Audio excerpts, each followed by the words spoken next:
নমস্কাৰ সকলোকে মই ডাক্তৰ সৌৰভ কুমাৰ শৰ্মা বৰ্তমান গুৱাহাটী মেডিকেল কলেজত কৰ্মৰত এই ভিডিঅ'টোত বহুত বেছি এটা গুৰুত্বপূৰ্ণ টপিক এটা ডিসকাস কৰিম সেইটো হ'ল কনজাংটিভাইটিছ চকুৰ ইনফেকশ্যন যে বৰ্তমান সময়ত অসমত বহুত বেছি প্ৰিভেলেন্ট হৈ পৰিছে সেই কথাটোৱে আজি ডিসকাস কৰিম কিহৰ কাৰণে চকুৰ ইনফেকশ্যন হয় কি কৰিলে চকুৰ ইনফেকশ্যন নহ'ব পাৰে চকুৰ ইনফেকশ্যন যদি হৈছে আমি কি আমি প্ৰতিকাৰ কৰিব লাগিব কি আমি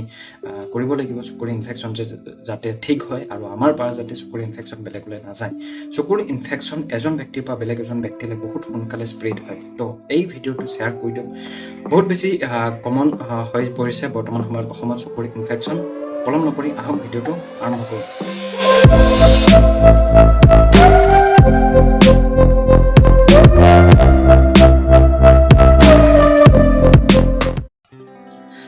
চকুৰ ইনফেকশ্যন বেক্টেৰিয়া কৰিব পাৰে ভাইৰাছও কৰিব পাৰে বৰ্তমান সময়ত অসমত চকুৰ ইনফেকশ্যন বহুত বেছি কমন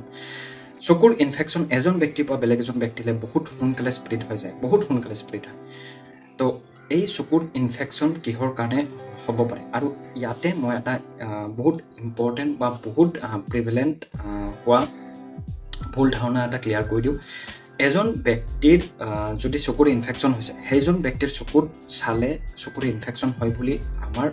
এটা ভুল ধাৰণা থাকে এইটো একদম ভুল হয় কাৰণ বেক্টেৰিয়া বা ভাইৰাছ যিটো চকুৰ ইনফেকশ্যন কৰিব পাৰে সেই বেক্টেৰিয়া বা ভাইৰাছটোৱে বায়ুৰ দ্বাৰা বা লাইটৰ দ্বাৰা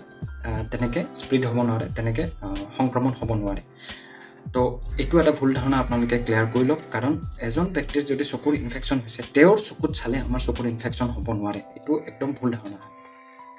চকুৰ ইনফেকশ্যন কেনেকৈ আহিব পাৰে নোৱাৰে সকলোবোৰ এই ভিডিঅ'টোত কম চাওক চকুৰ ইনফেকশ্যন বেক্টেৰিয়া বা ভাইৰাছে কৰিব পাৰে বেক্টেৰিয়া বা ভাইৰাছে চকুৰ ইনফেকশ্যন কৰাব পাৰে আৰু কিছুমান লক্ষণ হ'ব পাৰে চকুৰ ইনফেকশ্যন হ'লে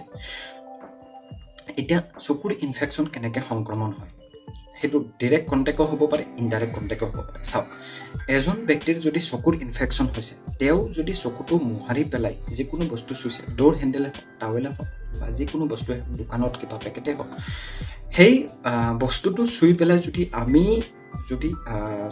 আমাৰ চকুটো মোহাৰি দিওঁ তেনেকৈ চকুৰ ইনফেকশ্যনটো সংক্ৰমণ হয় এইটোৱে বহুত বেছি প্ৰিভেলেণ্ট মেথড যিটো কাৰণে চকুৰ ইনফেকশ্যন বহুত বেছি কমন হৈ পৰিছে বৰ্তমান আমাৰ সময়ত তো সেইটো এটা ইম্পৰ্টেণ্ট সংক্ৰমণ হোৱা মেথড এজন ব্যক্তিয়ে যদি কণ্টেক্ট লেন্স ইউজ কৰে সেই কণ্টেক্ট লেন্সটো যদি আমি আকৌ শ্বেয়াৰ কৰিছোঁ এজন ইনফেক্টেড ব্যক্তিয়ে চকুৰ ইনফেকশ্যন হোৱা ব্যক্তিয়ে কণ্টেক্ট লেন্স ইউজ কৰিছে সেই কণ্টেক্ট লেন্সখন যদি আমি নৰ্মেল পাৰ্চনেও যদি শ্বেয়াৰ কৰোঁ আমি যদি ইউজ কৰোঁ তেনেকৈ চকুৰ ইনফেকশ্যন আহিব পাৰে এজন ইনফেক্টেড ব্যক্তিয়ে এখন টাৱেল ইউজ কৰিছে চকুটো মোহাৰিছে মুখখন মোহাৰিছে তেনেকৈ যদি আমি সেইখন টাৱেলে ইউজ কৰোঁ তেনেকৈ চকুৰ ইনফেকশ্যনটো পটককৈ আহি যায় আমাৰ তাত তো এইবোৰ প্ৰধান কাৰণ চকুৰ ইনফেকশ্যন সংক্ৰমণ হয় এতিয়া চকুৰ ইনফেকশ্যন হ'লে কি লক্ষণ হ'ব পাৰে চকুৰ ইনফেকশ্যন হ'লে কিছু শতাংশ ব্যক্তিৰ তাত একো লক্ষণেই নহয় কিন্তু কিছুমান প্ৰধান লক্ষণ চকুৰ ইনফেকশ্যন হ'লে চকুটো বহুত বেছি ৰঙা পৰিব কেতিয়াবা চকুৰ পৰা তেজো ওলাব পাৰে চকুৰ তেজ গোট খাব পাৰে চকুৰ পাৰি দুটা বহুত বেছি ফুলিব পাৰে চকুৰ পৰা পানী ওলাব পাৰে চকুৰ পৰা পুজ ওলাব পাৰে এনেকুৱা ধৰণৰ কিছুমান লক্ষণ হ'ব পাৰে ইনফেকশ্যন হোৱাৰ পৰা আমি কেনেকৈ বাচিব পাৰোঁ আমি সঘনাই হাতখন ধুব লাগে হাতখন কেনেকৈ ভালকৈ ধুব লাগে মোৰ এটা ভিডিঅ' আছে আপোনালোকে গৈ পেলাই সেই ভিডিঅ'টো চাব পাৰে মই ভিডিঅ'টোৰ লিংকটো ডেছক্ৰিপশ্যনত দি দিম আমি ভালকৈ হাতখন ধুব লাগে ফ্ৰিকুৱেণ্টলি আমি হাতখন ধুই থাকিব লাগে আমি চকুটোও ভালকৈ ধুই থাকিব লাগে কাৰণ হাতখনৰ পৰা চকুলে ইনফেকশ্যন আহিব পাৰে তেনেকৈ ইনফেকশ্যন আহিব পাৰে আমি যদি বজাৰলৈ গৈছোঁ বা ক'ৰবাত গৈছোঁ আমি চকুটো পটককৈ চুই দিব নালাগে আমি চকুটো মোহাৰিব নালাগে তেনেকৈ আমাৰ চকুৰ ইনফেকশ্যনটো প্ৰিভেণ্ট হ'ব আমি ছানগ্লাছ বা ক'লা গ্লাছ পিন্ধি থাকিব লাগে তেনেকৈ চকুৰ ইনফেকশ্যনটো অলপ প্ৰিভেণ্ট হ'ব পাৰে